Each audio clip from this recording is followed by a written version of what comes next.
obrigado aí pelo convite, é muito bom estar no meio desses ilustres, né? Então, aprendendo bastante também com vocês e apresentando, sou biomédico, né, doutor em ciências, matemático, mas estou jornalista tem um pouco mais de 10 anos. Desde então escrevo, né, sobre ciência e saúde, para a Folha de São Paulo, especialmente, também para alguns outros lugares. Então, primeiramente, ali a gente sabe que no jornalismo, né, embora dessa missão, né, de falar sobre isso, né, que o número define a pauta. Ele mesmo deu o caminho das pedras agora, né? Então ele mostrou como a epidemiologia, né, como esses dados, uma vez que encontrados e bem organizados, né, podem definir uma pauta, né, podem ajudar a construir ali a notícia, uma comunicação, né, de interesse. Então, agora ninguém tem desculpa mais, né, para fazer uma pauta sem números, uma pauta sobre oncologia fraca, né? Dá para embasar muito bem em dados. Aqui o que eu vou trazer para você, a ideia aqui era trazer um pouco algumas histórias em que números foram usados e discutir um pouquinho, né, como é o apelo deles e para que eles serviram. Então, essa aqui é uma história, né, foi uma pauta que eu fiz há 10 anos,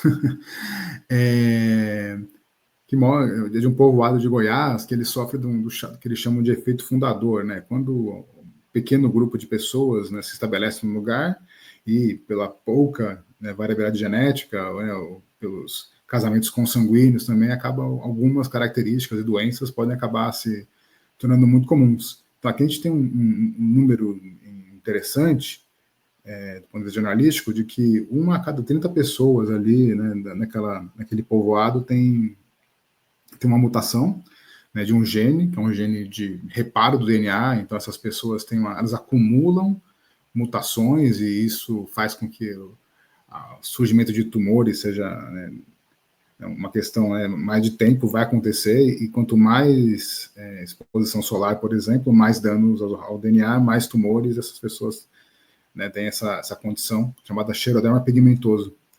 Né? Então, uma comparação interessante aqui que a gente achou, e nem sempre você faz de achar, às vezes precisa de um estudo muito específico para mostrar isso, né? Ali, 1 a cada 30 pessoas tem essa mutação, quando a população mundial, a estimativa, essa é raríssima, né? Nem fala rara, é raríssima, é 1 para cada 250 mil. Né? Então, é uma doença muito difícil de se ver, mas aqui no Brasil tem um hotspot ali, um lugar onde é possível estudar. E outro número que a gente conseguiu, né, mostrar aqui, que eu acho que é interessante, é que essa pessoa tem 1000 vezes a chance de alguém normal, alguém sem a mutação, ter câncer, né? Então, mas que a gente não dê aqui um número, a chance de uma pessoa qualquer ter câncer é tanto, né? A gente sabe que não é desprezível, né? Mostra também que é a segunda maior causa de morte. A gente sabe, pô, sempre que eu sou alguém que tem câncer, mas alguém que a chance aumenta 1000 vezes, então é algo que tangibiliza, né, e que traz isso, né, para um horizonte ali, um dia a dia ali que a pessoa consegue apalpar e sentir, né, se identificar também. Um tema interessante aqui, recorrente, que é uma matéria de uma colega, da Fabiana Cambricoli, do Estadão, essas terapias inovadoras, como o CAR-T-cell, né, faz aquela recalchutagem molecular na célula, uma terapia gênica, né, tira a célula do corpo, né, tira o sangue, filtra a célula, modifica a célula, bota lá um receptor diferente para reconhecer célula tumoral, volta para a célula, tal, tem um risco terrível ali dessa resposta exacerbada, a pessoa acabar morrendo, tal, mas às vezes é a última linha de tratamento, isso acontece. Então, a Fabi, né, a Fabiana coloca aqui na matéria, esse número que a gente já falou algumas vezes hoje, né? A chance da pessoa estar viva ali após 2 anos, né? 2 anos é de 40% a 50%. E o que equivale, né, diretamente a falar que entre 50% e 60% das pessoas tratadas vão estar mortas. Né? Então, é uma estatística bem dura, né? Da natureza do câncer, que é uma doença complexa, estocástica, progressiva, né? A gente tem que tratar com esses cuidados, mas assim, é uma forma de apresentar que acho que talvez a mais honesta, ponto científico e também inequívoco, né? As pessoas entendem, né, o tamanho da gravidade por conta disso, por conta dos números. A gente tem aqui também uma outra estatística, né? Então, que aí que é uma mediana, né? Outro número que parece que é a mediana.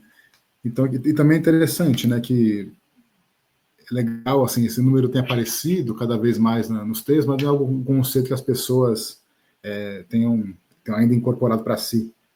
Né? Mediana é o valor do meio, né? Você pegar uma amostra, uma população ou uma amostra, pegar o valor que está no meio é a mediana. Ranqueia, né? Organiza do primeiro ao último, né? O do meio é a mediana. É diferente da média. A média você pega todo mundo e divide pelo total. Então você pode ter, como acontece, né, pessoas que vão ser tratadas aqui, vou dar exemplo do CAR-T mesmo, e que vão viver décadas.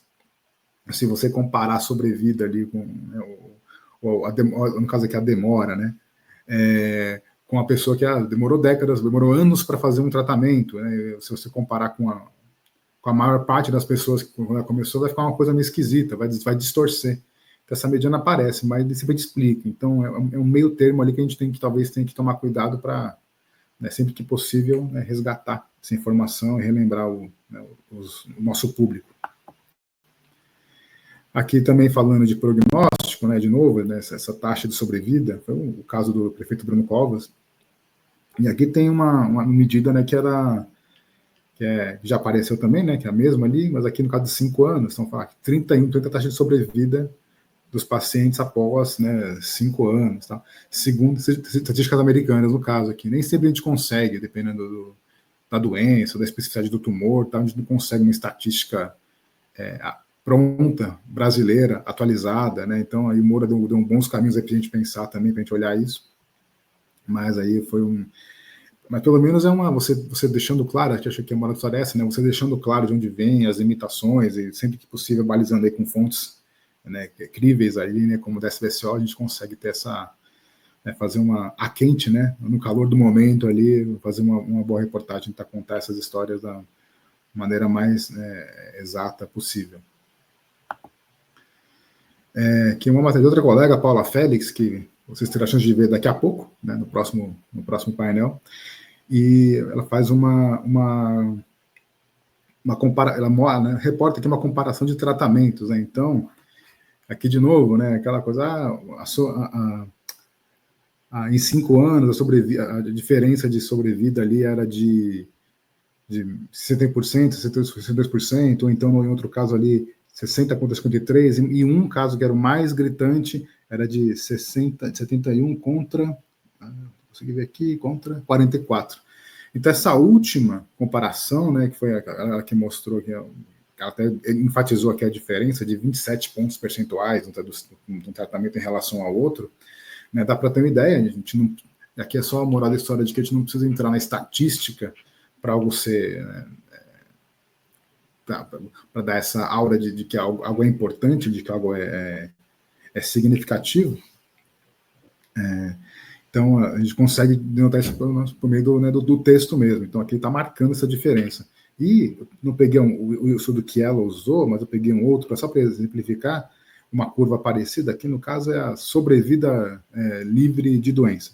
Então, essas curvas aqui que a gente está vendo, né, azul e laranja, né, para os tratamentos, então, um comparado com o outro, então quer dizer, o que cai mais devagar aqui em cima, né, o azul, a pessoa tende a sobreviver por mais tempo. Então, essa comparação, essa estatística de uma com a outra que a gente está fazendo, né? Então, aqui no caso, uma vida sem a doença ressurgir, ou outra, isso aqui também pode ser mortalidade, né? Agora, também um outro exemplo aqui de uma história que eu contei, né, de um estudo que chamou a atenção, porque era um estudo muito interessante, que ele era muito grande, eram quase 20 mil pessoas, e usando aspirina ou placebo, né, para comparar, né, o quanto a aspirina ajudava a pessoa a viver mais, né? A gente tinha aquele hábito, né, de, não, toma aspirina aí todo dia que vai dar tudo certo, então era um pouco nesse sentido. E o que se viu, né, a surpresa deles ali foi que aumentou a chance da pessoa morrer de câncer. Então, o risco é 31%, né, maior nessas pessoas que estavam no grupo aspirina. E isso, né, chamou atenção, mas assim, uma coisa que eu achei muito legal desse estudo, e aí eu quero compartilhar com vocês, vocês olharem com cuidado esse gráfico, ele tem 2 eixos, né, então é um dentro do outro.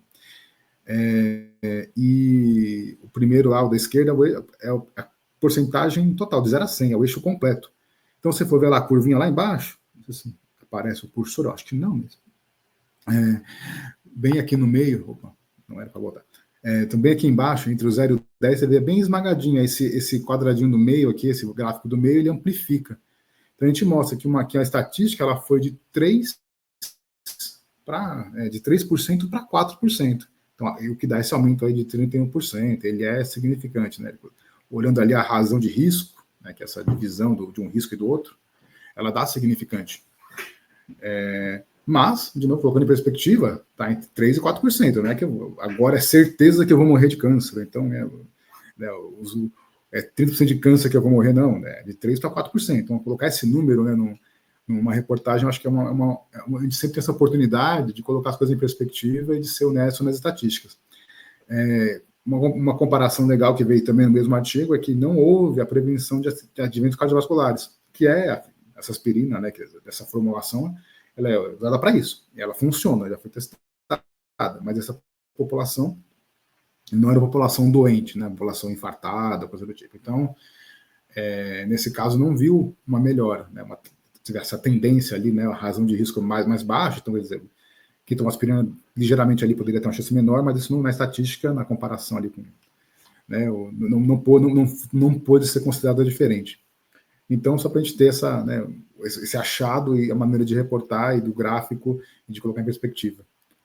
Então, trouxe aqui um pouco da moral da história, né, do que eu acho legal de levar de mensagem para casa, é que nem sempre a gente vai ter ali um número fácil, né? A gente vai sempre ter que buscar esse número que faz sentido para a nossa audiência. Então, a gente tem que achar especificidades, tem que ter as ressalvas, tem que buscar onde a informação está e sempre validar, né, com as pessoas.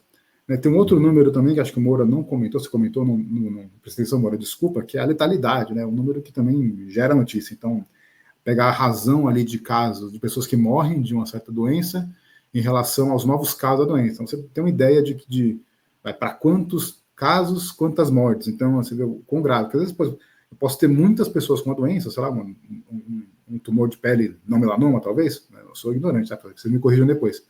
A pessoa pode ter isso e não vai morrer disso, provavelmente, né? Vai ser tratado, etc. Então, é diferente de um tumor, sei lá, um tumor de pâncreas, que tem essa letalidade maior, tá? A pessoa acha.